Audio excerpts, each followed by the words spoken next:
Hi, Chris Butel, CLC Services. Thanks for tuning in. Today's episode is going to be tips and tricks for lawn renovation. We're going to cover aerating, verticutting, and reseeding.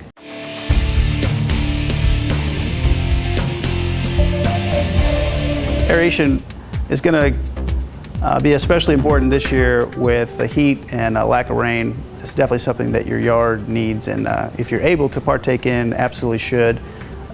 Whether you have CLC Services perform this service, or perhaps someone different, or maybe even you're a do-it-yourselfer and you want to head off to the rental store and pick up your own machine, be sure that they're using a core aerator. It just simply means this machine is just going to pull a plug straight out of the ground. You want to make sure you're using that versus a machine that's just going to poke a hole straight down without actually pulling anything back out. It's great nutrients for the yard for those core plugs to sit on the ground, and then rainwater and as your water from your sprinkler system will help decompose that, and those nutrients will go back down into the soil. Also provides a great seed bed if you're going to overseed. It also helps with getting air, water, and different nutrients down into the soil because you've created a hole for that stuff to get down in there. If your yard, for any reason, if you as a homeowner gave up on watering and that expensive water bill that followed, there's a great chance that you may need to verticut.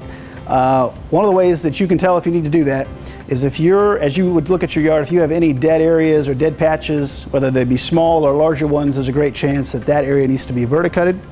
Reason for that, this machine is going to rough up that area and just create a good seed bed for that new seed that's going to be laid to germinate. What our crew does and what I'll recommend is you want to run the verticutter at a minimum 2 different directions, north and south, east and west, or you can do a crisscross, whatever, however your yard is laid out.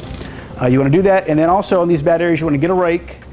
Be sure and rake those areas up, rough them up real good. You never ever want to lay seed on top of dead thatch. That seed will not have an opportunity to germinate properly. So the goal here is with verticutting is to get all that stuff out of there to provide a great bed to lay your future seed.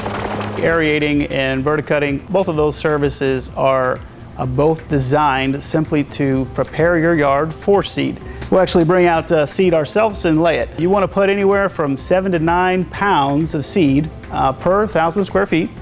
And that's in a pretty good looking yard. Now if you have a yard that tons of dead spots and there's just bare areas everywhere, you might want to bump that up to 12 or 13. I tend to err a little more on the aggressive side. We recommend fescue. It just does so much better as far as the tolerancy of the heat around here and the lack of water. So you can put any seed down. I know sometimes people want bluegrass. Hey, bluegrass is a great looking seed. It just kind of requires a little more attention from the standpoint of water. If you want to make sure if you're having that worked into the yard that you're following that up with some good seed. Also want to make sure you keep that well watered. More frequent water application is much better than soaking it, drowning it. You don't want the seed floating in any kind of water. Hey, thanks for tuning into this episode of Lawn Renovation, where we've covered aerating, verticutting, and reseeding. Love to help you out. Give us a call, 913-851-5882. Always free estimates. Like us on Facebook. We've got great promotions for doing so. Subscribe to us on YouTube, CLC Services KC, and give us a call soon because this seed's getting heavy. I got to find a good home for it. Thanks for watching. What's up, man? Okay, aeration. The benefits of that. Oh, that's dumb. Dang it.